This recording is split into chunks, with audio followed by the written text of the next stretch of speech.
저는 상생문화연구소에 근무하는 유철입니다. 반갑습니다. 제가 오늘 발표할 내용은 한단고기 위수론의 어떤 발생 과정, 그리고 최근에 한단고기 위수론의 어떤 경향을 보이고 있는가에 대한 내용입니다. 이 논문에 대한 그 청탁은 지난해에 받았는데 제가 다른 여러 가지 일 때문에 이번에 이렇게 발표하게 되었습니다. 알다시피 그 한단고기는 1911년에 간행이 되었고 그 이후에 여러 과정을 거쳐서 1979년에 다시 출간되었고, 그 다음에 다시 이제 그 이유립 선생에 의해서 1983년에 재간행되었습니다. 그런데 이제 한단고기가 나오고부터 강단사학계에서는 한단고기 위서라는 얘기들이 나오기 시작했고, 그 위서에 대한 논거들을 여러 가지 열거하면서 위서론 논문들이 몇 편 발표되었습니다. 그리고 그렇게 함으로써 한단고기가 위서라는 소문이, 또 그런 어떤 여러 가지 그 주장들이 발표되면서 안타깝게도 대중들에게 한단고기가 위서가 아닌가라는 그런 의구심을 심어주게 되었죠. 물론 그 이후에 한단고기의 위서론에 대한 여러 가지 논박과 반박이 다른 훌륭한 학자분들에 의해서 제기되었고, 그래서 그동안 위서론은 좀 가라앉은 듯 했는데, 최근 2017년 최근 들어서 다시 위서론이 재현하고 있습니다. 그래서 왜 2017년에 다시 위서론이 나오게 되었는가, 그 과정, 또 그 새로 나온 위서론의 내용은 무엇인가, 또 그들의 어떤 방향이나 주장은 무엇인가, 이것에 대해서 제가 살펴보았습니다. 먼저 그럼 위서론이 언제부터 어떻게 발생했는가라는 이제 질문을 던질 수 있는데요.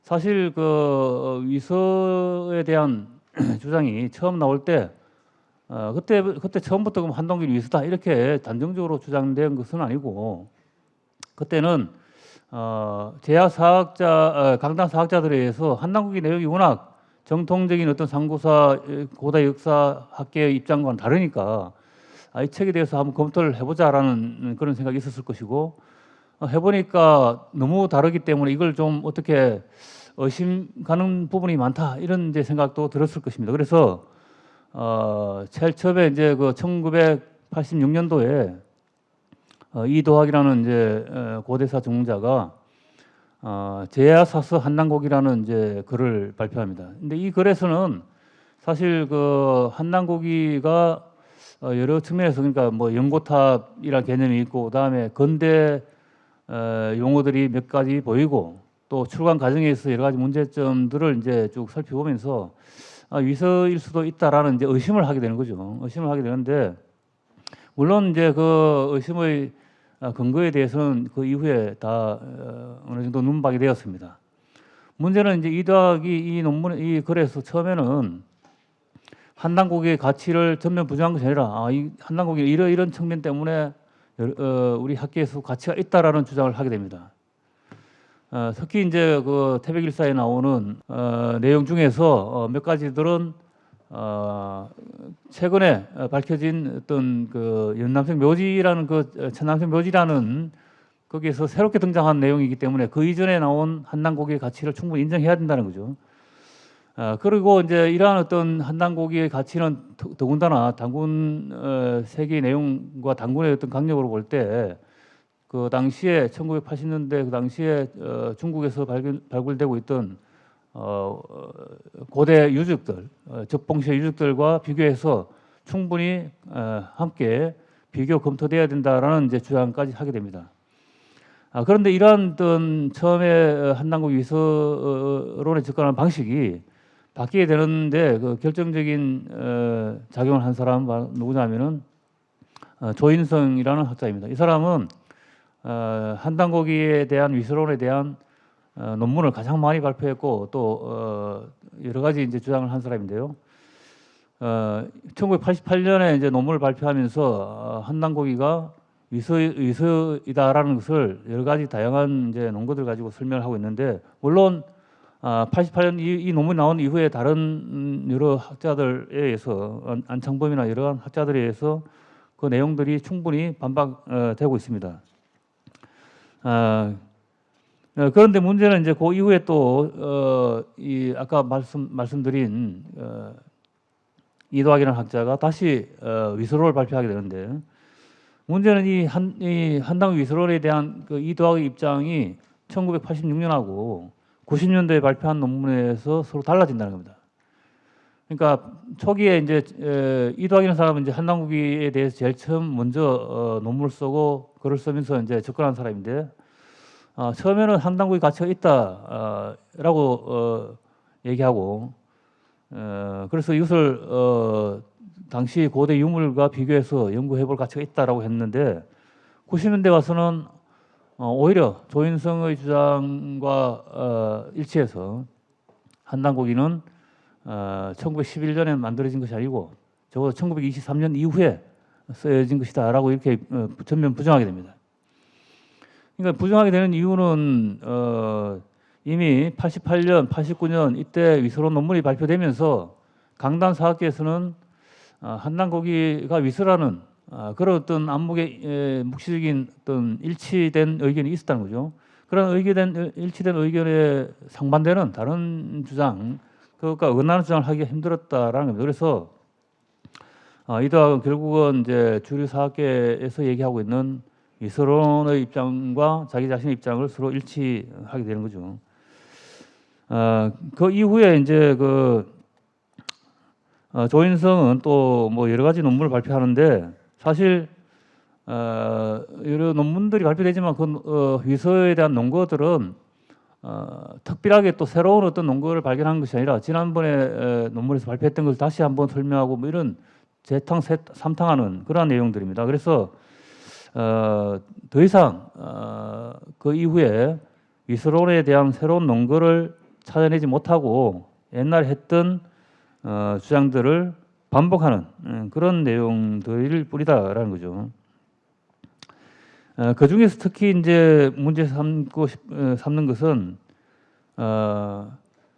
그 세조실록에 나오는 수서령에 나오는 이제 안암로 원동중 삼성기라는 이제 그 문구를 가지고, 그러니까 이 문구는 뭐냐면은 안암로와 원동중의 삼성기라는 역사서가 있다라는 거죠. 있었기 때문에 그 역사서가 세조시대 때 이거는 뭐 불온 서적이기 때문에 수거해서 없애버려야 된다 해서 이제 수거령을 내렸던 겁니다. 그런데 이러한 어떤 문구를 가지고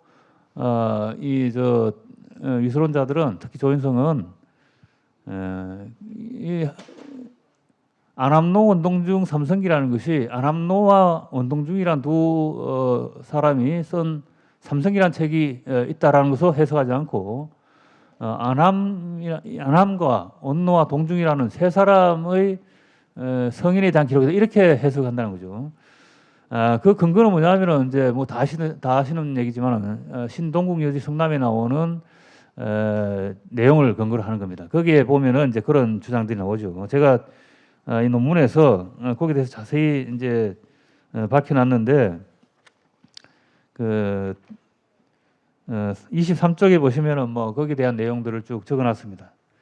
그런데 사실 이 주장은 조인성뿐만 아니라 다른 또 사람들도 이것을 이용하고 있는데 사실 이건 말이 안 되는 위서론이라는 거죠.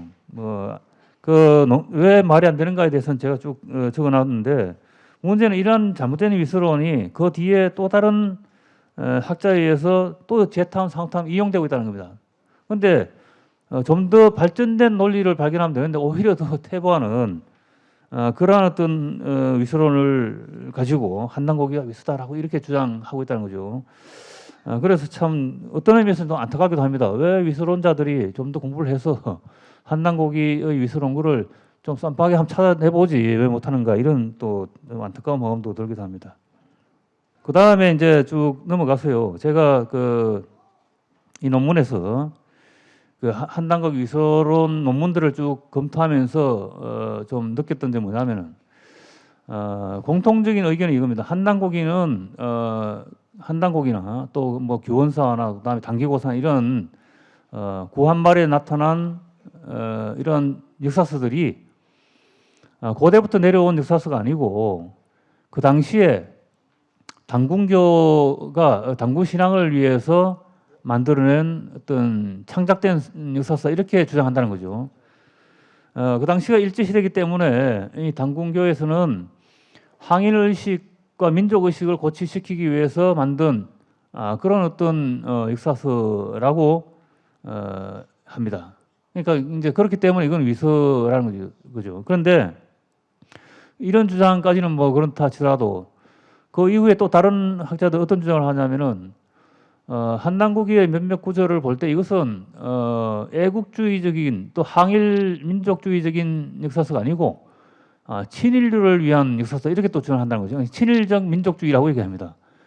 사실 친일적 민족주의라는 것은 말이 안 되는 거죠.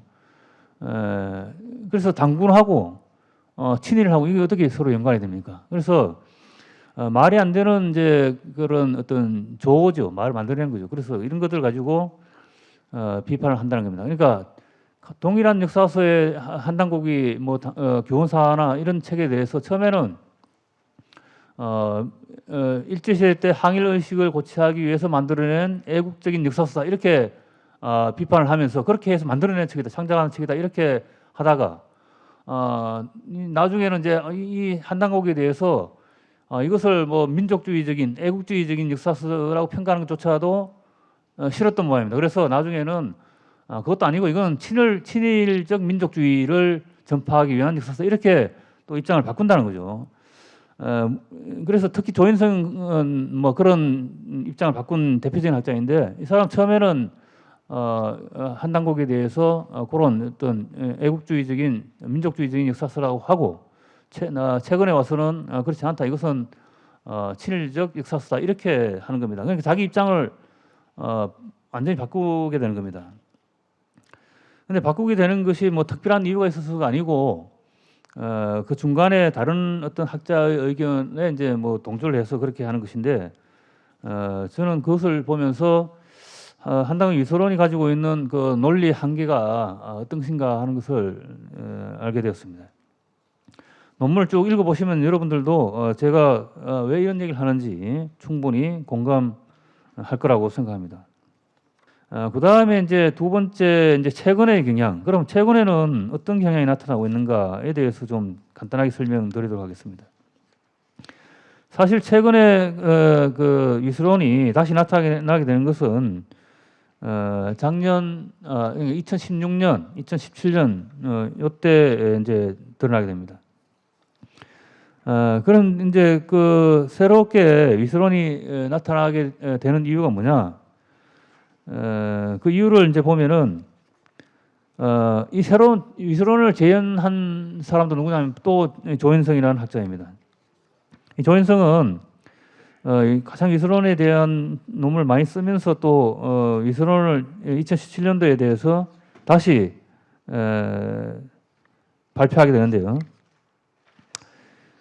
그 이유는 결국은 그 1990년대까지 이제 위서 논문이 나왔고 그래서 한남국 위서라는 소문이 또 주장들이 이제 어느 정도 전달이 되었으니까 전달이 되고 그다음에 더 이상 위서론 논문을 또 찾을 수 없고 그래서 위서론이 좀 뜸했습니다. 한 15년, 20년 가까이 뜸하다가 조인성에 의하면은 최근 들어서 요 몇 년 사이에 한단국이 열풍이 다시 불고 있다라는 느낌을 받았던 겁니다. 왜냐하면은 이제 그 한단국이의 역주본, 그러니까 한단국이를 번역하고 거기에 대한 이제 자세한 주석을 단 책이 두꺼운 뭐 1000페이지 가까이 되는 책이 나왔죠. 책이 발간되었고, 그 다음에 이제 뭐 대한사랑에서 또 한단국이 새로운 역사 문화 운동을 하고 있고. 그다음에 지금 우리 세계 한단학회가 이렇게 학술대회를 하고 이런 여러 가지 이제 일들이 생기고 있으니까 한단국에 대한 관심이 다시 불기 시작했다는 겁니다. 그러자 이제 위수론자들은 다시 위수론에 대한 한단고기를 주장하는 학자들에 대한 비난을 해야 되겠다. 이런 이제 생각을 하게 되는 겁니다. 그래서 조인성은 논문을 발표하게 되는데 2017년도에 나온 논문인데 고대사 파동과 식민주의 사학의 망령이라는 논문입니다. 그런데 이 논문에서 사실 새로운 어떤 뭡니까 위수론을 반박하기 위해서 이제 위수론을 새롭게 시작하는데 10몇 년이 지나서 그런데 10몇 년 뒤에 다시 위수론 논문을 발표하자면은 그동안 연구를 많이 해서 한단고기가 위서라는 논거를 또 새롭게 좀 새로운 논거를 찾아서 논문을 써야 될 텐데 그렇게 하지 않았고 그 이전에 썼던 것들을 종합하는 그것들 다시 끄집어내서 다시 위수론이다 이렇게 발표하는 그런 논문이라는 거죠. 그래서 제가 그 논문을 쭉 읽으면서 참 어떻게 이렇게 새로운 논문을 발표하면서 새로운 논거를 하나도 발견하지 않고 이렇게 논문을 썼는가라는 데 대한 좀 실망감이나 좀 실망감이 하여튼 들었습니다. 너무 성의 없었다라는 거죠 논문에 대한. 그래서 저는 그 논문을 읽으면서 이제 더 이상 위수론은 생겨나지 않겠구나. 이거 여기까지가 위수론의 한계구나. 라는 것에 대한 생각이 들었습니다. 그런데 문제는 이러한 어떤 1세대 위수론자들의 뒤를 이어서 젊은 역사학자들이 이제 바톤을 이어받아서 나타나게 되는데 그 사람들이 이제 젊은 역사학자 모임이란 단체를 만들고 그 단체에서 세미나 한 것을 모아서 책으로 만들었는데 그것이 한국 고대사와 사이비 역사학이라는 올해 초에 나온 책입니다. 이 책은 이제 주로 역사를 전공한 뭐 박사과정 수료했거나 이제 학위를 받은 젊은 몇몇 역사 전공자들이 모여서 만든 책이고 최근에 이제 그 위수론을 담은 그런 책자인데요. 실제로 여기서 특이한 점은 한단고기가 이러이러한 내용 때문에 위수다라는 내용은 전혀 언급하고 있지 않다는 겁니다. 그래서 이 책이 가지고 있는 이제 특징은 그 다음에 현재 그러니까 최근에 위수론의 어떤 새로운 경향은 뭐냐면은 기존에 했던 한단고기의 내용 혹은 용어나 뭐 이런 출간 과정이나 이런 것들에 대한 위수론 그것을 시비 걸어서 위수론을 주장하는 것들은 더 이상 보이지 않는다는 거죠. 대신에 이 사람들은 최근에 이제 경향은 제야사학이나 한단고기를 연구하는 사람들의 어떤 학문적인 권위나 아니면 그 사람들의 어떤 그 연구 뭐 태도나 아니면 그들의 어떤 학문적인 정통성이나 이런 것들을 문제 삼는다는 겁니다. 심지어 어떤 얘기를 하냐면은 젊은 역사학자들은 그 한단고기류의 그런 어떤 고대사를 주장하는 사람들은 다 사이비 역사학자고 그들의 학문은 사이비 역사학이다 이렇게 얘기합니다. 왜냐하면은 그들은 정통적으로 역사학을 공부한 사람이 아니다 이렇게 주장한다는 거죠. 사실 학문이란 것이 아카데믹 속에서만 성립하고 그 밖에는 성립하지 않는다라고 얘기할 수 없는 거죠. 그럼에도 이들은 그 자기들의 어떤 정통적 입장을 고수하기 위해서 아카데믹한 강단 내에서의 어떤 연구 이외의 다른 연구들은 또 그리고 아카데믹한 강단 역사학의 내용과 다른 그 이외의 역사학은 역사학이 아니다. 그것들은 유사 역사학이고 사이비 역사학이다 이렇게 비판을 합니다. 3쪽에 보시면은 젊은 역사학자 모임의 낡은 주장 이렇게 제가 썼는데 왜 낡은 주장이라 했냐면은 이 사람들이 젊은 역사임에도 불구하고 그 주장은 100년 전의 주장을 되풀이하고 있다는 겁니다. 100년 전이면 언제냐면은 이병도라는 역사학자가 조선사 편수회, 일본이 만든 역사 연구 기관이죠. 조선사 편수회에 있던 때가 100년 전입니다. 그 100년 전의 주장을 그대로 하고 있기 때문에 제가 뭐 젊은 역사학자 모임이긴 하지만 그 주장들은 낡은 주장이고 늙은 주장이다. 저는 그렇게 적었습니다. 거기 보시면은 제일 밑에 그 인용문 70번을 보시면은 이제 역사 파시즘이라는 또 말도 꺼집어내는데 또 역사 파시즘은 뭐냐면 이제 60년대 말 70년대 초에 이제 박정희 정권에 의해서 국정교과서가 만들어지는 그런 것들을 갖다가 역사학계에서는 뭐 역사 파시즘이다. 독재에 의한 역사 파시즘이다 이렇게 얘기하는데 한당고기류의 이제 그 제야사학의 역사 연구를 또다시 이제 이 사람들은 그것도 역사 파시즘 이렇게 얘기합니다.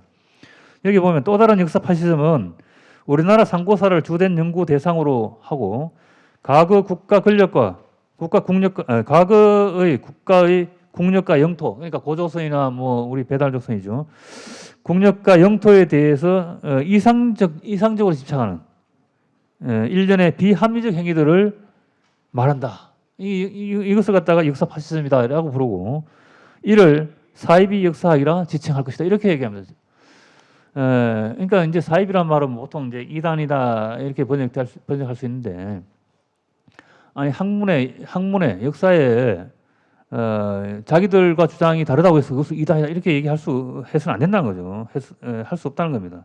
그런데 이렇게 주장을 하면서 또 어떻게 얘기하냐면 그 다음 장에 보시면은 그럼 사이비 역사학은 어떤 역사학인가 이렇게 또 나름대로 또 정의를 내립니다. 사이비 역사의 범주를 어떻게 설정할 수 있을까? 첫 번째 뭐냐면은 가장 분명한 것은 한당고기 같은 위서를 이용한 경우이다.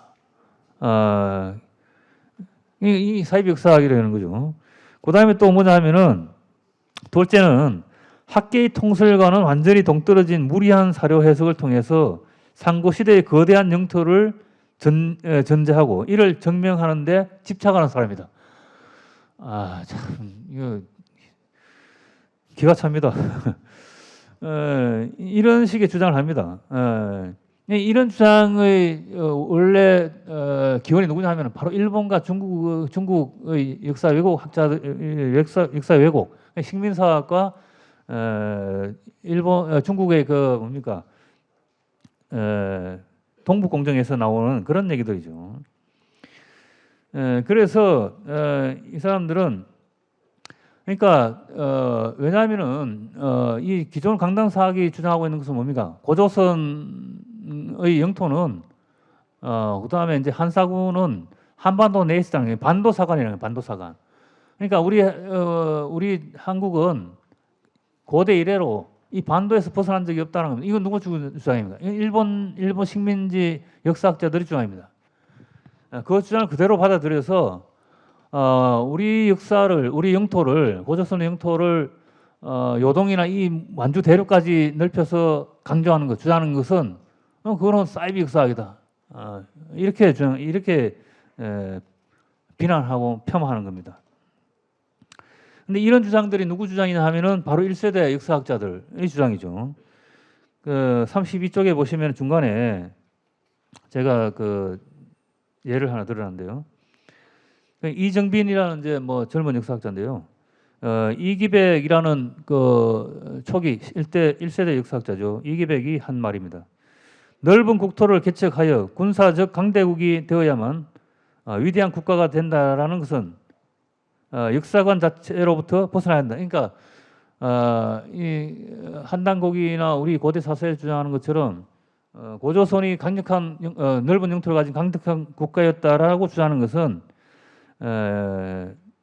이런 것들에 대한 그렇게 해야만 강대국이 된다라는 이런 역사관에서 벗어나야 된다라고 이기백이 주장하는데 이런 주장을 받아서 젊은 역사학자들이 하는 말이 뭐냐면은 넓은 국토를 지닌 군사적 강대국, 곧 위대한 고대사를 말해야 비로소 식민주의 역사를 탈피한다는 강구한 믿음이 오히려 식민주의 역사의 사유다 이렇게 얘기합니다. 그리고 그 사유는 비합리적인 믿음이라는 점에서 주술이라고 부를 수 있다. 이렇게 젊은 학자가 식민주의 논리를 가지고 한단고기 연구자들과 한단고기의 역사관을 비판하고 있다는 겁니다. 그래서 이 사람들은 낙랑군이 평양에 있었다, 평양 한반도 내에 평양에 있었다라고 주장하고 있고, 그것은 더 이상 변할 수 없는 확고한 사실이고, 이미 100년 전에 거기에 대한 논란은 다 끝났다 이렇게 주장합니다. 그래서 결론적으로 제가 딱 한 가지 말씀드리겠습니다. 뭐냐면은 이 위수론자들의 태도에 대해서 사실 제가 앞에 이 논문 앞에 화랑새기를 이제 예를 들어서 설명했는데, 왜냐하면 이제 우리 고대 역사서 중에서 최근 위수 논쟁에 휘말려 있는 역사서가 세 개 있는데, 화랑새기하고 이제 교원사하고 지금 한단고기입니다. 근데 화랑새기를 예를 든 이유는, 화랑새기는 강당 사학계 내에서 진서냐 위서냐를 가지고 논쟁하고 있어요. 그래서 거기에 대해서 살펴보면 좀 더 객관적으로 이제 위서론에 대해 접근할 수 있을 것이다 해서 화랑새기를 앞에 예를 들었는데, 좀 읽어보시면 나중에 되게 재미있어요. 제가 썼는데 그것을 보면서 느낀 점이 뭐냐면은, 위서론자들의 그 입장과 태도나 그 목적이 너무나 유사하다는 겁니다. 화랑새기 위서론자나 한단고기 위서론자나, 이 사람들은 화랑새기나 한단고기나 기존의 자기 자신들의 역사적 관점하고 자기들이 만드는 정통적 학설하고 너무 벗어난다는 거죠. 화랑새기도 그렇고 이 한단고기도 그렇고. 그래서 이것을 인정한다면은 결국 어떻게 됩니까? 자기들의 기존의 연구들을 다 폐기해야 된다라는 겁니다. 이 화랑새기를 진설하고 주장하는 이종욱이라는 서강대 총장을 하신 분인데, 이분이 역사학자입니다. 역사학자인 이분이 쓴 말이 있어요. 한번 읽어보겠습니다. 위작설을 주장하는 사람들은, 이건 이제 화랑새기 위작설입니다. 위작설을 주장하는 사람들은 자신들이 신라 사회를 잘 알고 있다고 생각하는 것이다. 지금 학계에서 받아들여지고 있는 신라사 체계만을 보면 화랑새기는 위작일 수밖에 없다. 그러나 이것이야말로 근본적인 문제다. 화랑새기를 인정하면 현재 역사상의 신라를 몰라도 한참 모르고 만들어졌음을 알 수 있다. 현재 역사학계는 진짜 신라가 빠진 신라를 다루고 있다. 이렇게 비판합니다. 결국 뭡니까? 이 한단고기 위서론자들도 마찬가지입니다. 이 한단고기 위서론자들도 고대사를 몰라도 진짜 한참 모르고 쓰고 있고, 고대사가 빠진 고대사를 하고 있다는 거죠. 그래서 저는 화랑새기 위서론을 보면서 이 위서론자들의 목적과 의도는 분명하다라는 것을 알 수 있습니다. 그런데 조금 한마디만 더 말씀하면, 끝내주세요. 뭐 한마디 덜 하고 싶은데 여기서 마쳐야 되겠습니다. 그 논문을 쭉 길긴 하지만 읽어보시면은 이 위서론자들의 그 어떤 의도나 목적, 또 그 사람들이 가지고 있는 논지의 어떤 오류, 또 이런 것들을 분명히 알 수 있고, 그래서 아마도 더 이상 한단고기 위서론은 이제 나타나기 힘들다. 오히려 한단고기의 가치가 점점 드러나서 한단고기를 통한 우리 고대사 역사가 만천하에 분명히 알려질 수 있고 또 밝혀질 수 있도록 그런 날이 빨리 왔으면 하는 바람으로 이 논문을 썼고 오늘 발표를 마치도록 하겠습니다. 네, 감사합니다.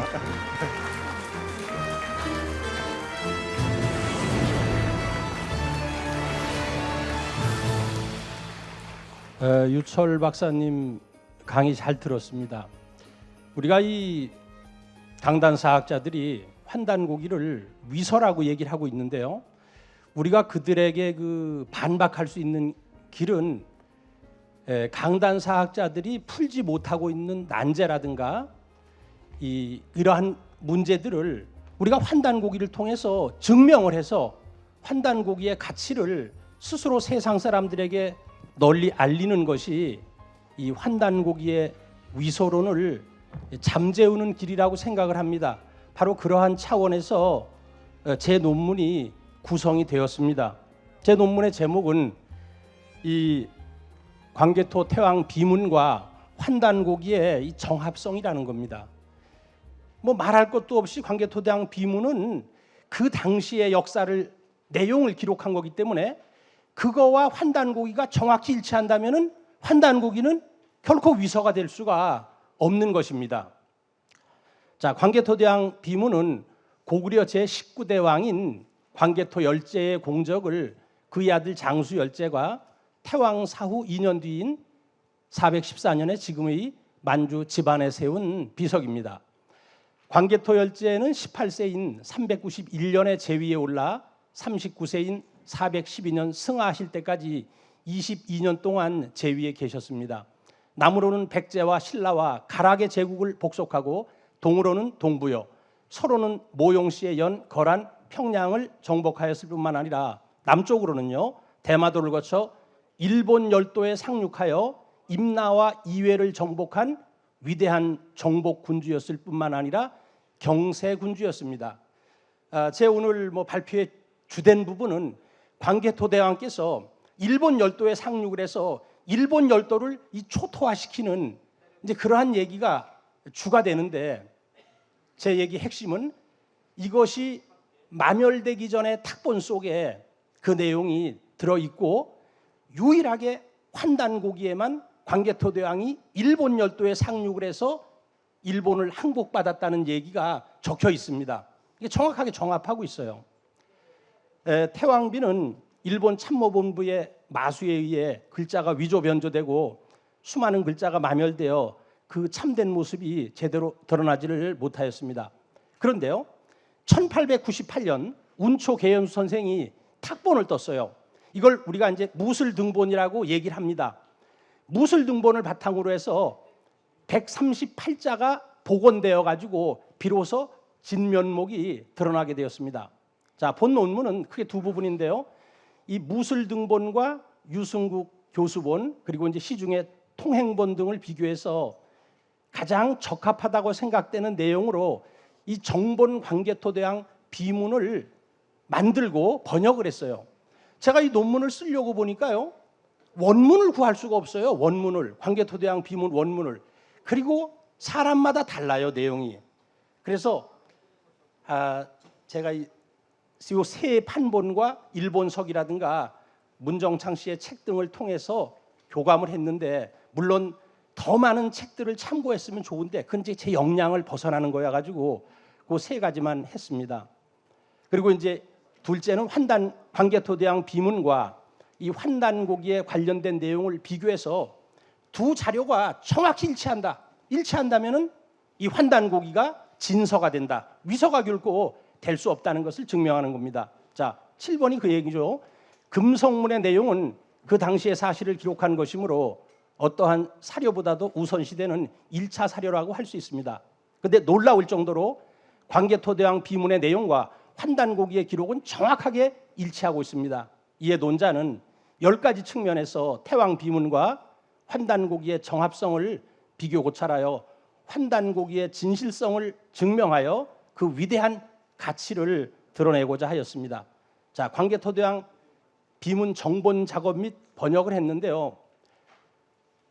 이게 이제 이유립 선생 본인데 빠졌네요. 이유립 본. 이유립 선생의 이 본의 특징은 운초 계연수 선생이 1898년에 탁본한 무술등본을 바탕으로 해서 138자를 복원을 했어요. 계연수 선생이 광개토 성능 비문 결자 증실. 자, 결자는 빠진 글자의 사실을 증명한다. 이런 글을 통해서 138자를 복원했는데요. 무술등본 당시 1898년 무술등본 당시 총 1802글자라 그래요. 근데 학자에 따라 좀 다릅니다. 이 광개토대왕 비문을 운초 선생은 1802글자 중에서 판독이 불가능한 글자가 117자였어요. 그런데 1912년 임자년 5월에 14년이 지난 뒤에 다시 가보았을 때 그 전에 판독할 수 있었던 글자에서도 138자가 마멸되어 있었어요. 그런데 이것은 무술등본을 통해서 복원을 할 수가 있었던 겁니다. 자, 이것이 이제 위에 점을 찍어 놓은 거예요. 소재 굳히다, 원수와 치욕을 쓸어버렸다. 이 과려, 누번 번경. 이렇게 해서 위에 점 찍은 것이 12번째 이 구모로성 사가에서 이 구자까지 138자를 이제 복원을 했는데요. 특히 8번에 보면은 저게 광개토대왕이 일본 열도에 상륙을 해서 일본 자체를 초토화시키는 내용인데, 요거는 이제 그때 가서 뒤에서 한번 살펴보고요. 그리고 제가 이 정본 작업을 할 때 유승국 교수님 판본도 참고할 가치가 있어 봤고요. 시중에서 이 강단사학자들이 보낸 것은 이제 이도학 씨 책을 봤어요. 그래서 이도학 책을 가지고 했고요. 일본석이라든가 문정창 선생의 책도 참고를 했습니다. 자, 제가 이제 정본 작업을 하면서 몇 가지 중요한 것만 설명을 드려볼게요. 이제 크게 광개토대왕 비문의 내용은 세 부분으로 크게 나누어집니다. 이게 이제 첫 번째 부분인데요. 이 추모왕의 고구려 건국 및 광개토 태왕의 등극과 이제 승하, 다시 일본 추모왕의 고구려 건국과 승하 및 왕통 계승, 이거 뭐 순한문으로 되어 있는데요. 제가 요거를 일부러 뭐 번역문을 안 싣고 원문을 놓은 것은 요걸 가지고 정합성을 증명을 했어요.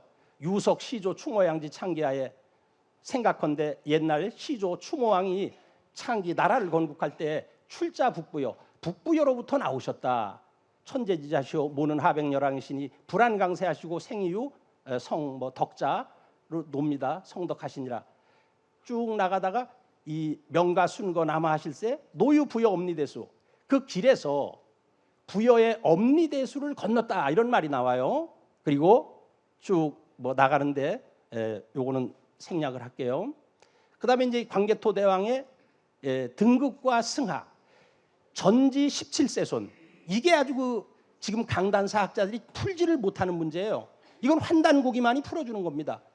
광개토 대왕은 고구려의 19대 왕이에요. 그리고 고주몽 성제부터 13세손이에요. 어떻게 17세손이 나오냐 이거예요. 전지 17세손 국강상 광개토경 평안 호태왕 하시니 이구등조하사 이구 18이죠. 18살에 임금 자리에 올라서 호위 영락태왕이다.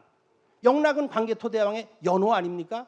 이 광개토 대왕의 연호라는 것은 태왕의 비문을 통해서 알아요. 영락이 광개토 태왕의 연호였다는 것을 밝히고 있는 유일한 서적이 환단곡이에요. 어떠한 삼국사기, 삼국유사 어떠한 책에도 영락이 광개토 태왕의 연호라는 것을 밝혀놓은 책이 없습니다. 자, 이제 이 광개토 대왕의 훈적은 8개로 나누어집니다. 영락 5년, 영락 6년. 근데 영락 6년만은 제가 한번 이거 설명을 하고 지나가야 될 것 같아요. 왜냐? 이것이 이제 일본 제국주의자들이 조작을 해서 일본이 바다를 건너와서 그 신라와 백제를 신민으로 삼았다 하는 근거인데요. 그렇게 해석을 하면 안 됩니다. 백잔과 신라는 구시속민이니 고구려의 입장에서 백제와 신라는 예로부터 우리의 속민이니 유래조공이요. 이전부터 조공을 바쳐왔고, 이 외가 이 신묘년에 외가 391년에 내도하니, 저는 이렇게 끊었어요. 바다를 건너오니 매파, 요게 이제 탁본에는 바다 해자로 돼 있어요. 근데 삼수변을 빼버리고 매번 격파를 하고, 그리고 백잔이 연침 신라, 외와 연합해서 신라를 침범하거늘 이위 신민이라 하사, 이 신라라는 것은 우리 고구려의 신하 백성이다, 이렇게 여기셔가지고 이렇게 이제 해석을 해야 되는데요. 여러분들이 도해파를 보면요, 도해파의 바다 해자의 삼수변이요, 종선 바깥으로 나가 있어요. 이 선을 그었잖아요. 이건 분명히 조작한 거예요. 도두 김병기 교수도 오른쪽에 치우쳤다. 바다 해자의 삼수변은 이 종선을 바깥에 나갔다. 그래서 이건 삼수변을 빼고 매양매자로 해석을 하는 것이 좋다, 이렇게 봐야 됩니다. 이 문정창 선생은 삼국사기에 391년 가을 7월 달에 광개토 대왕이 남쪽 백제를 정벌했다. 그리고 10월 달에 백제의 관미성을 함락시켰다. 이제 관미성은 지금 강화도에 있는 성으로 봅니다. 왜냐하면 그 성은 사방이 가파른 절벽으로 되어 있고 바닷물이 둘러싸고 있다. 왕이 7도로 나누어 공격하여 20일 만에 비로소 함락을 시켰다 그랬어요. 이것도 뭐 진사왕 기록에 있는데 1년 차이가 있어요. 기록에 근거하여 이 백제가 일본에 있는 분국인 외해병사를 불러들여 광화도의 방비를 공고히 하여 대왕의 용병술로도 20일 만에 함락한 것이다. 이렇게 주장을 했는데 391년에 외가 우리나라를 왔다고 한 것을 문정창 선생이 나름대로 해석을 한 건데 저는 가장 합리적이라고 생각을 해서 이것을 여기다 인용을 했습니다. 그다음에 이제 크게 세 번째가 이 수묘인의 호구인데 이렇게 되어 있어요. 수묘인 연호는 이제 호구란 뜻인데요. 매구여민이 국연이 둘이요, 간연이 삼이요, 동해매는 국연이 삼이요, 간연이 오요. 뭐 이 안에 생략하겠는데요. 지금 제가 이 국연과 간연에 대한 뭐 내용을 다 읽어봤어요. 근데 제 마음에 드는 해석이 없어가지고 제가 뭐 그걸 참고를 했죠. 참고를 해서 제가 해석을 했어요.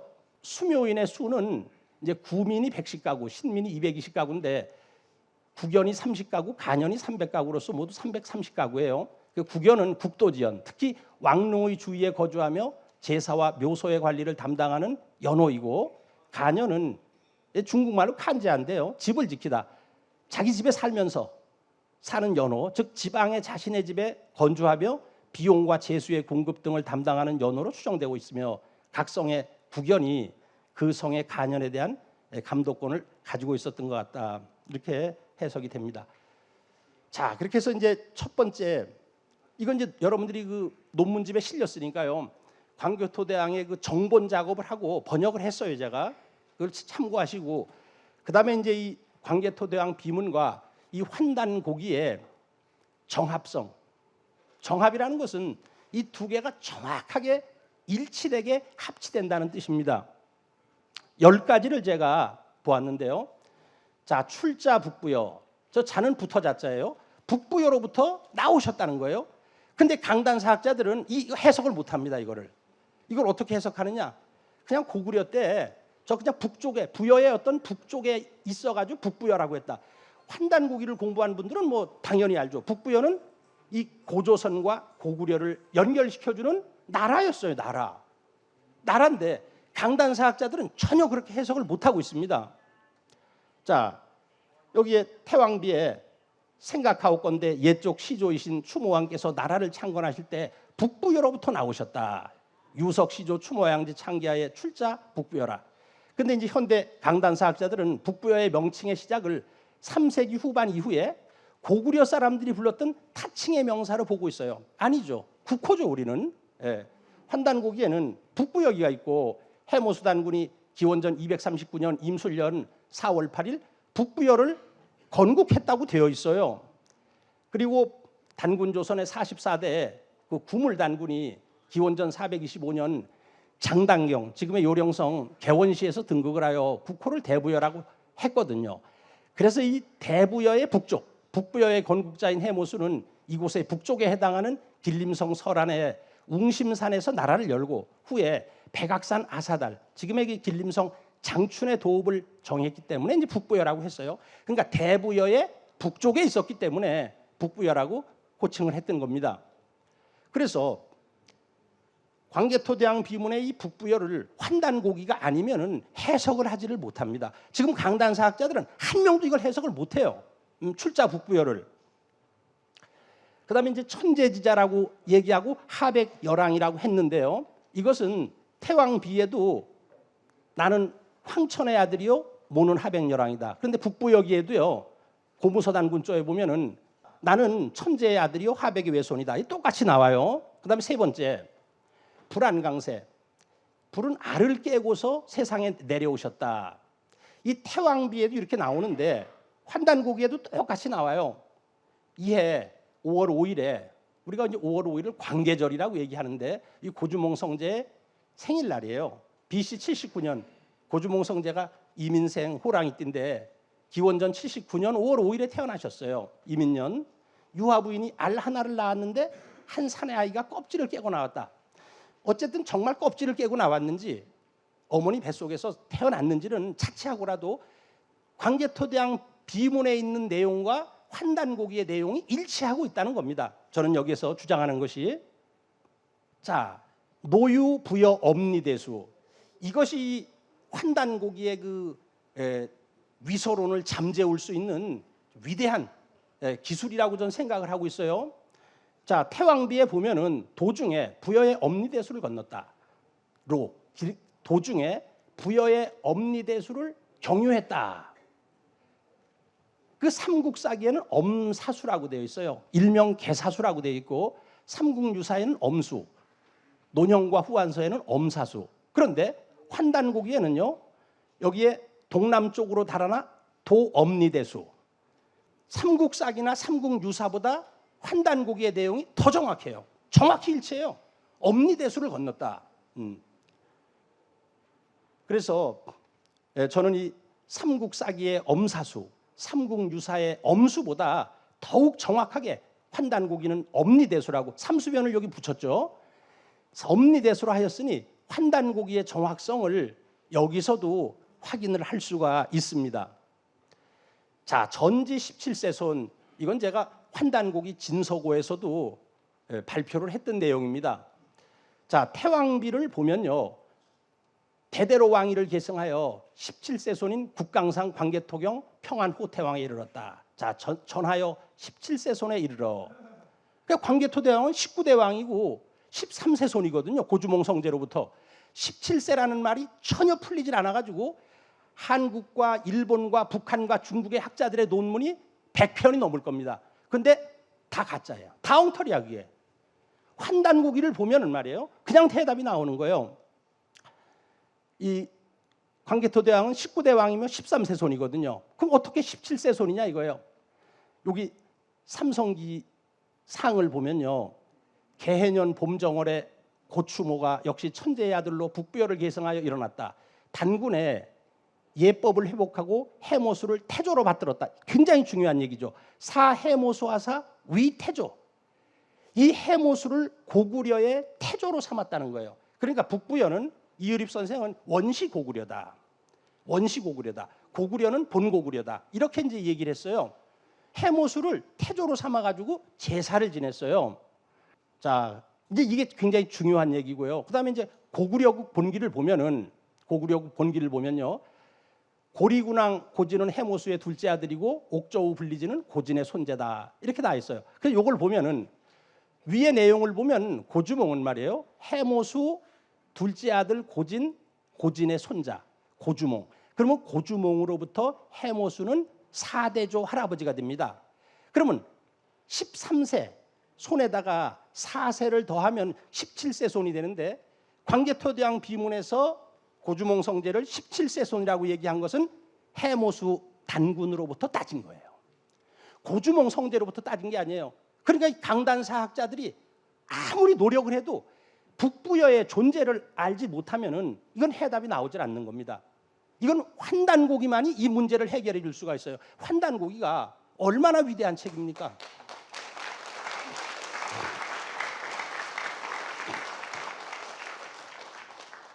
그래서 요 13세, 고주몽부터 13세, 그 위에 해모수의 4세를 더하면 17세 손이 돼가지고 광개토대왕 비문에 전지 17세 손에 대한 해답이 나오게 됩니다. 이구등조, 18살에 임금이 되었다 하는 것은요, 광개토대왕 비문과 환단고기에만 나와요. 광개토대왕께서 18살에 등극했다는 것이 태왕 비문하고 오직 환단고기에만 그 내용이 나옵니다. 자, 태왕 비문에 18세에 등조, 이구 등조다. 조는 임금 자리에 올랐다. 그리고 39세에 돌아가셨다 했는데요, 광개토대왕이 18살에 등극하였다는 기록은 삼국사기 등에는 나와 있지 않고 오직 환단고기에만 그 기록이 보입니다. 18세에, 이거 환단고기예요. 연 18에 등극 후 광명전. 저는 이거 읽을 때, 자, 광개토대왕의 그 궁전이 광명전이었다. 감동을 했어요. 우리 민족이 광명을 숭상하는 민족인데 이 광명전에서 등극을 했어요. 그리고 예진 천학이다. 얘는 이제 천학을 썼다, 이런 얘기고요. 영락의 연호. 이 환단고기를 보면 고구려의 열제들이 연호가 9개가 나옵니다. 9개가 나오는데 그 중에서 그 비문에 호의 영락태왕이다. 이 광개토 태왕을 영락태왕이라고 불렀다는 거예요.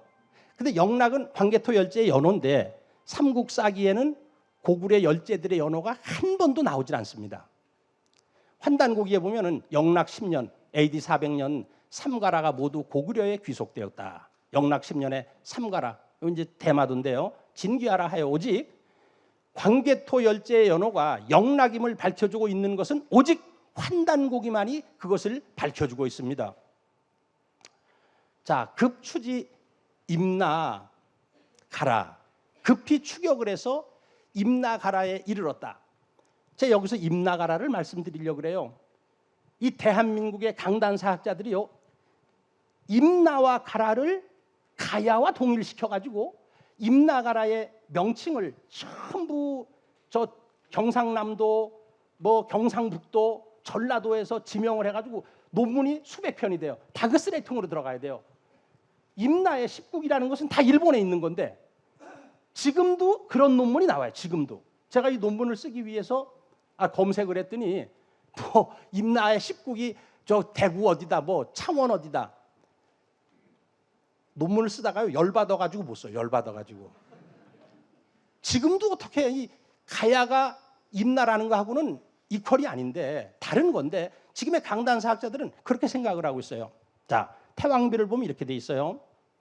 399년에 이 외와 백제가 연합해서 신라 경주를 침략하거든요. 그러니까 399년에 광개토 태왕한테 원조를 요청해요. 그 비문에 나와요.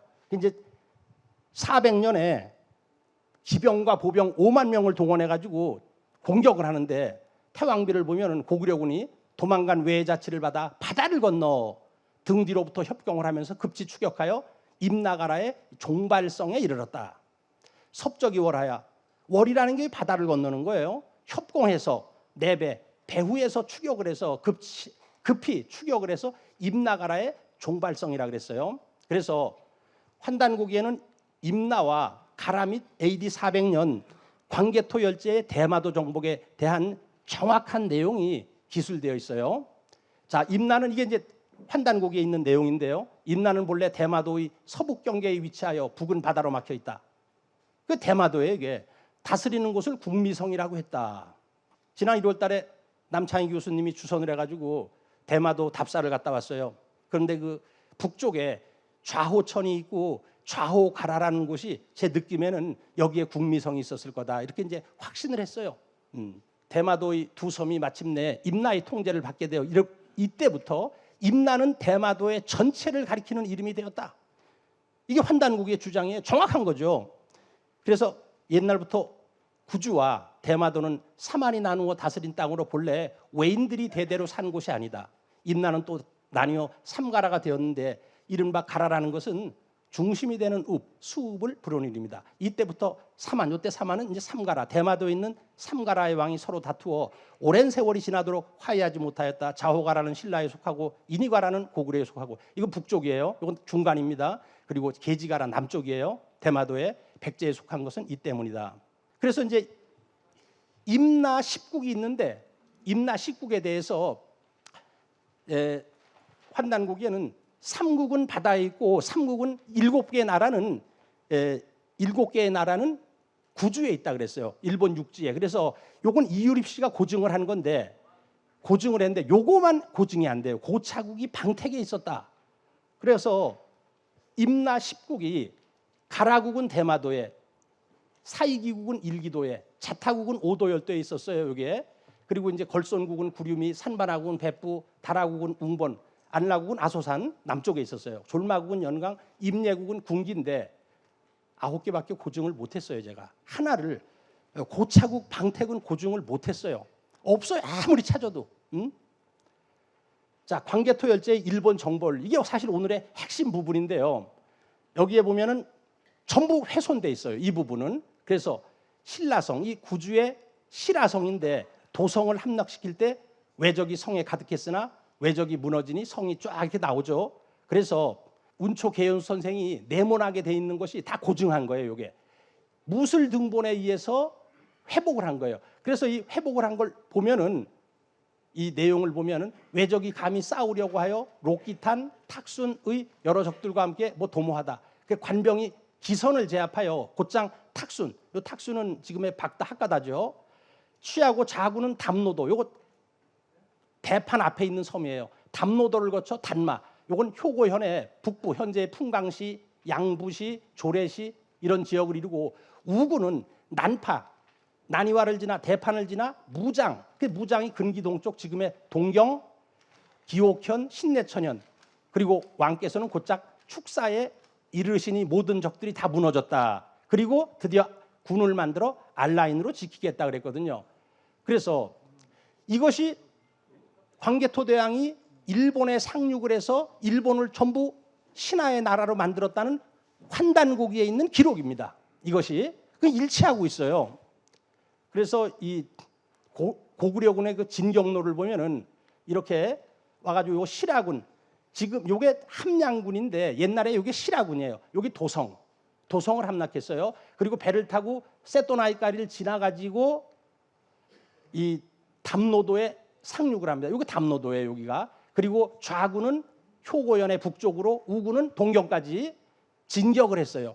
이게 무술등본에 있는 내용을 가지고 이 도표를, 이 PPT를 만드는 것입니다. 그다음에 이제 알라인으로 수병을 했다 이렇게 돼 있어요. 그게 지금 강단사학자들은 해석을 못 해가지고 알라를 하만으로, 알라를 나인을 신라인으로, 또 나인을 임나가라인으로, 또 나인은 뭐 술라병으로, 이거 다 엉터리 내용이에요. 이것도 논문이 몇 편 나왔어요. 알라는 그냥 알라예요. 알라는 환단국에 이렇게 돼 있어요. 다라국은 알라국으로 서로 이웃하고 성씨도 같았다. 옛날에 이곳에 웅습성이 있었는데 지금의 규슈 구마모도성이 바로 그곳이다 했고요. 쭉 나가서 이 알라국은 말이에요. 여기부터 읽어볼게요. 알라는 본래 홀본 졸본이죠. 졸본 사람이다. 북쪽에 아소산이 있다. 알라는 뒤에 임나에 들어가서 일찍이 고구려와 친교를 맺었다. 그러니까 구주에 있었던 알라국은요, 고구려 졸본에서 이주해온 사람들이라서 고구려와 교류가 있었어요. 그래서 광개토대왕이 대마도를 점령하고 구주를 점령하고 일본의 혼슈를 점령하고 알라 사람으로 이 수비를, 치안을 유지하게 맡겼던 건데, 강단사학자들은 그거 자체도 해석을 못하고 있어요. 알라를 해석을 못하고 있어요. 근데 환단고기를 보면은 그냥 해답이 나옵니다. 자, 이상으로서 결론을 드리면은 이 환단고기, 광개토대왕 비문의 그 마멸된 부분을 무술등본을 통해서 회복할 수가 있고, 그 회복한 내용을 가지고 환단고기와 비교해 보면은 10가지 측면에서 정확히 일치하기 때문에 환단고기는 위서가 아닌 진서 중에 진서가 된다고 말씀을 드릴 수가 있습니다.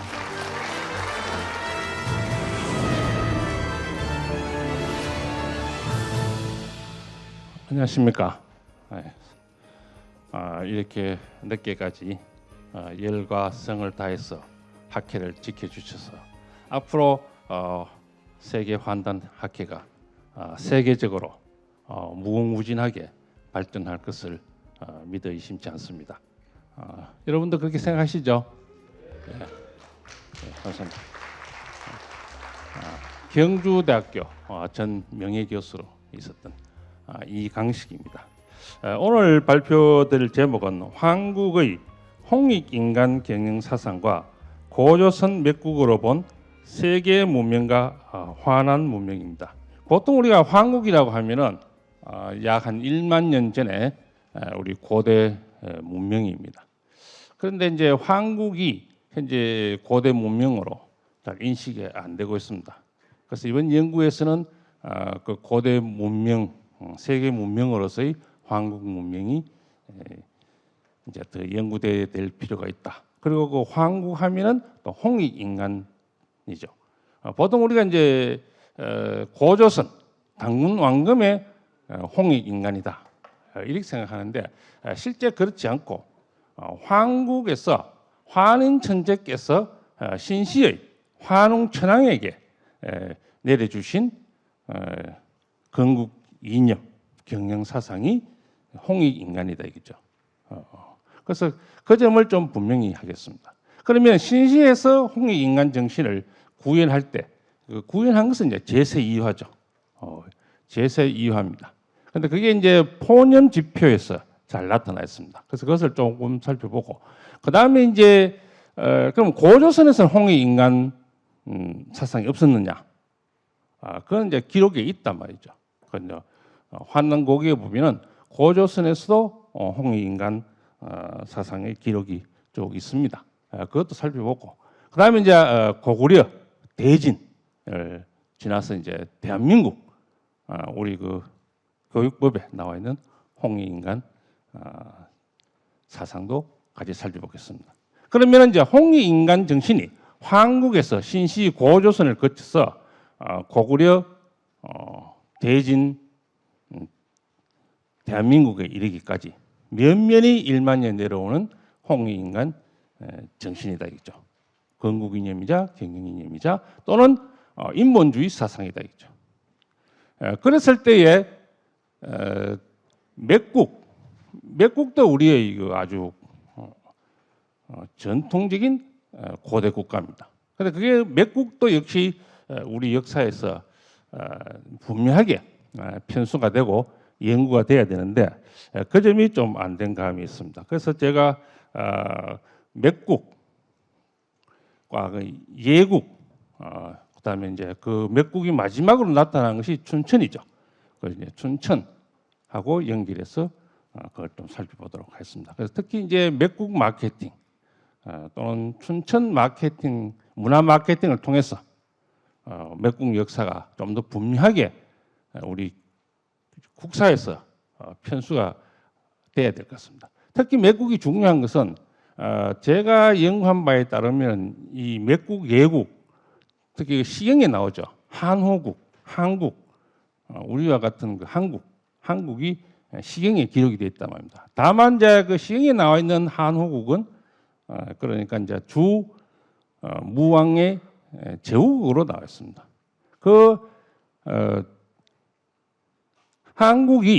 한후가 이제 또 이제 그 다스리는 나라가 추국과 맥국으로 되어 있습니다.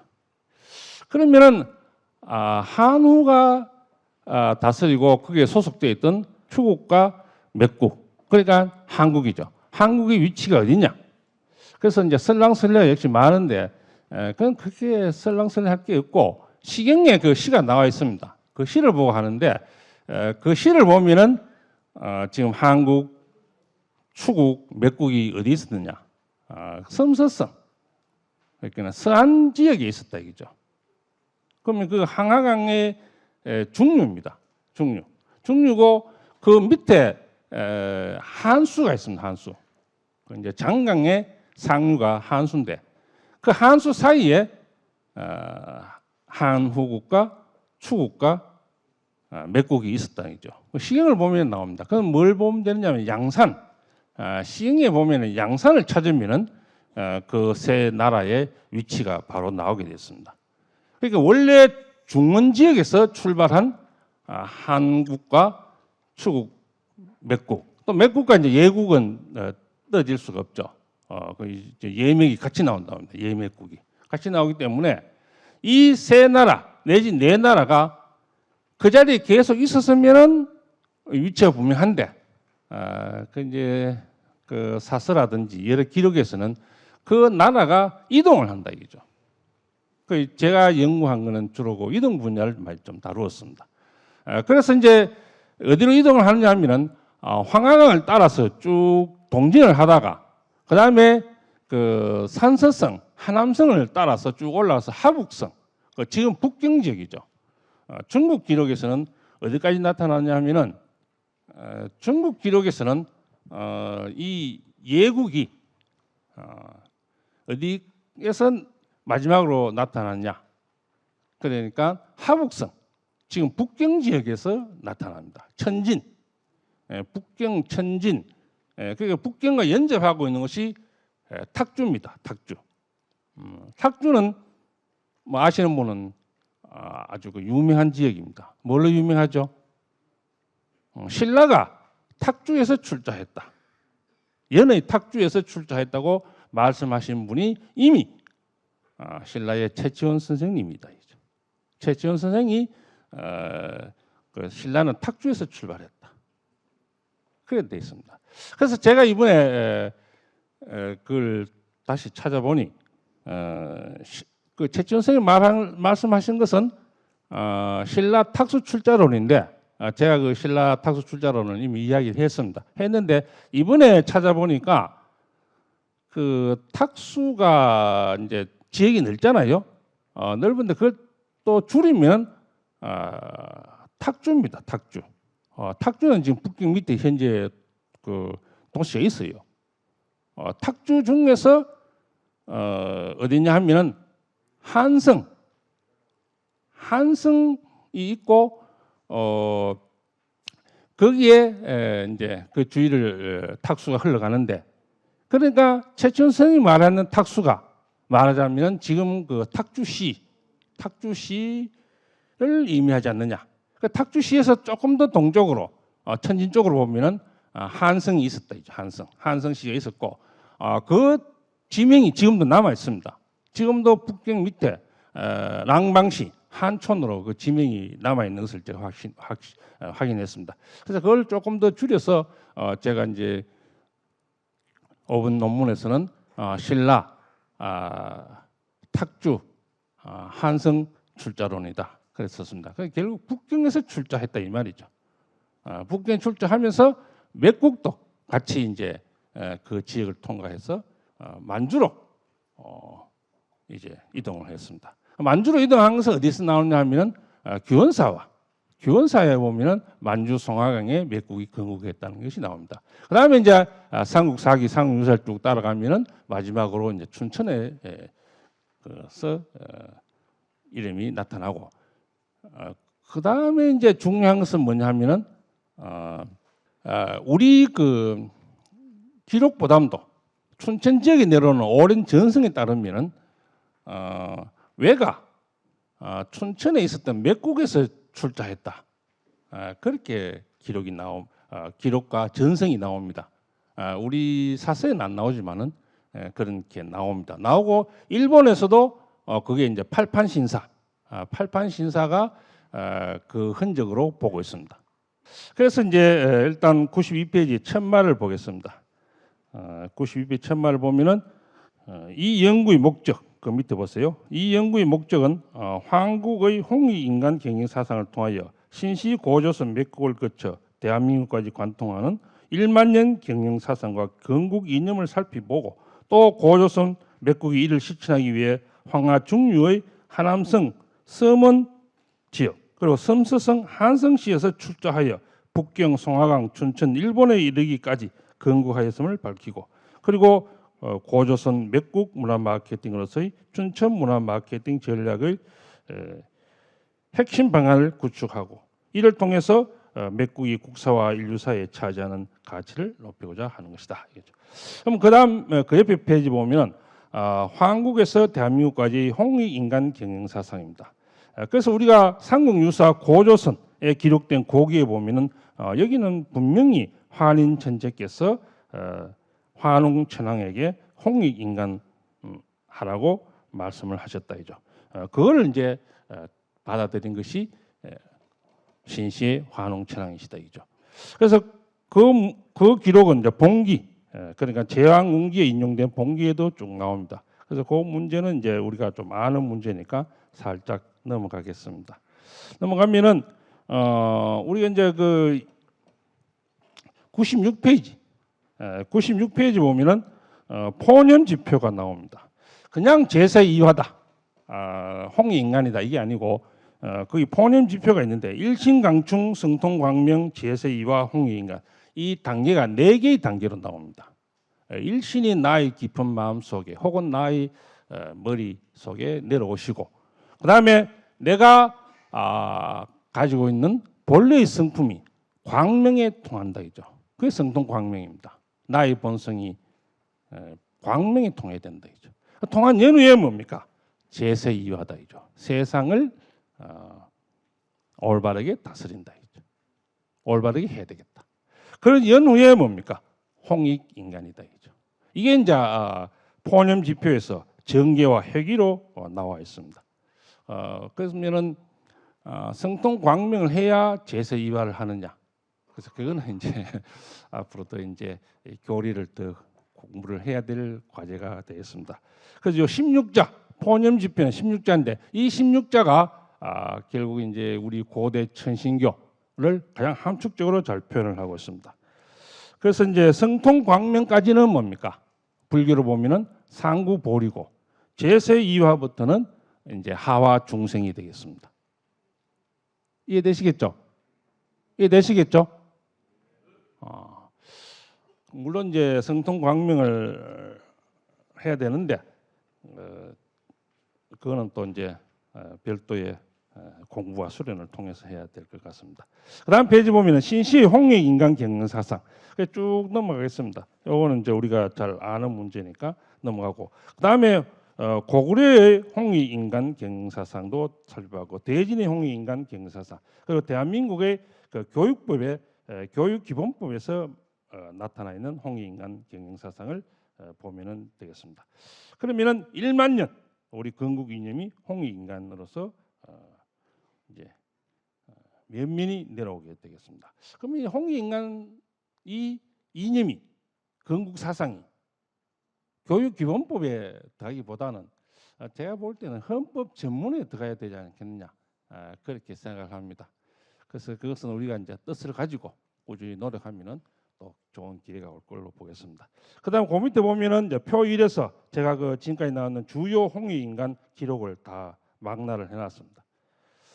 그걸 보면 되겠습니다. 그러면은 홍익 인간 경영 사상의 현실적인 의미는 뭐냐? 이인 위본이다 이죠. 이 이인 위본은 요 근래 이제 중국에서 굉장히 강조돼서 상당히 많이 나옵니다. 나오는데 실제 이 이인 위본이 당군 세기에 나온단 말이죠. 이 당군 세기 보면은 행촌 이암 선생이 뭐라고 말씀하셨냐면은 제천지 이인 위본 위방지도 이식위선이다라고 6세 당군 달문조에서 기록을 하고 있습니다. 그래서 이 이인 위본이 사실 그 중국에서 최근에 굉장히 강조를 많이 했는데 당군 세기에 나온다는 사실. 그럼 중국에서는 이 말이 어디서 처음에 나오느냐? 그 보통 중국에서는 이제 삼국지에서 그 유비의 말로 나온다고 보고 있습니다. 그래서 제가 쭉 찾아보니까 유비가 말하기 전에 관자에서 나온다는 것을 이번 이 연구를 하면서 확인을 했습니다. 그래서 이인 위본이다. 근데 이인 위본을 뭐 어떻게 한다는 것이죠? 사람이 근본이다.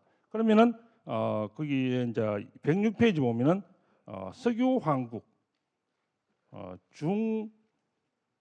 중부차서은이다.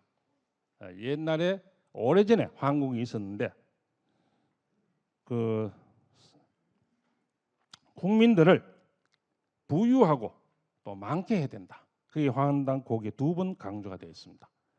그래서 홍익 인간의 현실적 의미는 역시 부차서다라고 말씀드릴 수가 있습니다.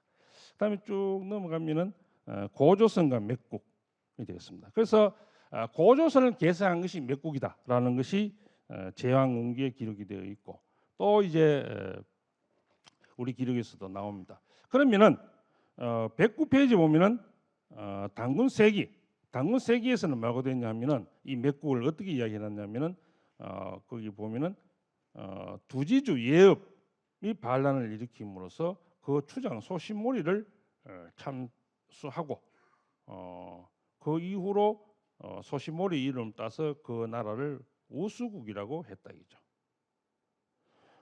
여기 보면 이제 예읍이라는 지명이 나옵니다. 예읍. 그러니까 예읍과 예국 그다음에 뭡니까? 맥국이 이제 같이 있다 이거죠. 왜냐하면 그 뒤에 소신몰이라든지 우수국은 우리나라 춘천을 의미한다 이죠. 춘천이 또 맥국 아닙니까? 그래서 예읍과 맥국의 이제 따라서 나오는데 그 지도에 우리 고지도에서는 111페이지 거기 보면은 맥국이 춘주에 있고 우두산 그렇죠. 강릉에 예국이 있다 이거죠. 그래서 이제 그거는 우리 기록에서 그래 나오고 그다음에 이제 맥국은 황하 중류에서 하북선과 송화강 춘천, 일본에서 건국에서 쭉 이동을 했습니다. 이동을 했는데 그거는 이제 논어라든지 중국 기록을 가지고 보면 되겠습니다. 시경과 서경에서도 나옵니다. 특히 이제 그 114페이지, 114페이지 보면은 혁혁양산, 전지라고 나옵니다. 그래서 이제 양산의 위치를 알면은 이 이제 한우국과 추국, 맥국의 위치를 알 수가 있다 했죠. 요 양산은 지금도 있습니다. 지금 섬서성 건능, 여러분 가보신 분 있을 겁니다. 당고정과 척천무의 능이 건능이죠. 이 건능이 있는 산이 그 산이 양산입니다. 그 양산이 바로 섬서성이 있다 이죠. 그러면은 그 시경의 기록에서 맥국과 추국이 어디에 있었습니까? 바로 이 양산 근방에 있었다 했죠. 그 섬서성에 있었다는 거죠. 맥국이. 그런데 그 시경의 기록이 이제 자꾸 이제 양산이 이동을 하게 됩니다. 양산도 이동하고 맥국도 이동을 쭉 합니다. 그래서 그 문제를 제가 쭉 논문에 썼습니다. 오늘 읽어보시면 되겠습니다. 특히 이제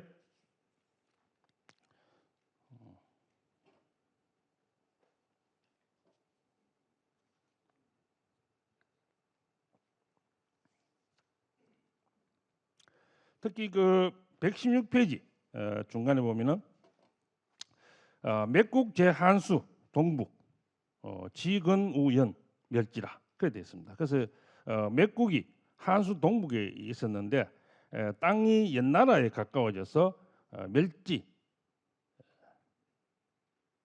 멸해졌다. 그래서 이 멸지의 주어 동사가 애매하다 이죠. 지금까지는 연이 맥국을 멸한 것을 봤는데 제가 볼 때는 그게 아니고 맥국이 연을 멸한 것이 아니냐. 그 주어 동사로 봐서는 맥국이 주어가 돼야 된다 이죠. 연이 주어가 될 수가 없는데 그렇게 됐습니다. 그래서 그 해석은 쭉 한번 보시면 되겠습니다. 그래서 이제 그 수경을 보면은 마지막으로 맥국은 어디에서 나타나느냐 하면은 하북성 북경에서 마지막으로 나타납니다. 나타나는 것이 뭐냐면은 이제 그 제가 122페이지에 썼는데 우리 그 기록에서 아까도 봤습니다만은 협야후 혹은 합야후 배반명이라고 나옵니다. 근데 그 이제 합자가 또는 협자가 그게 이제 사람인으로 되어 있습니다.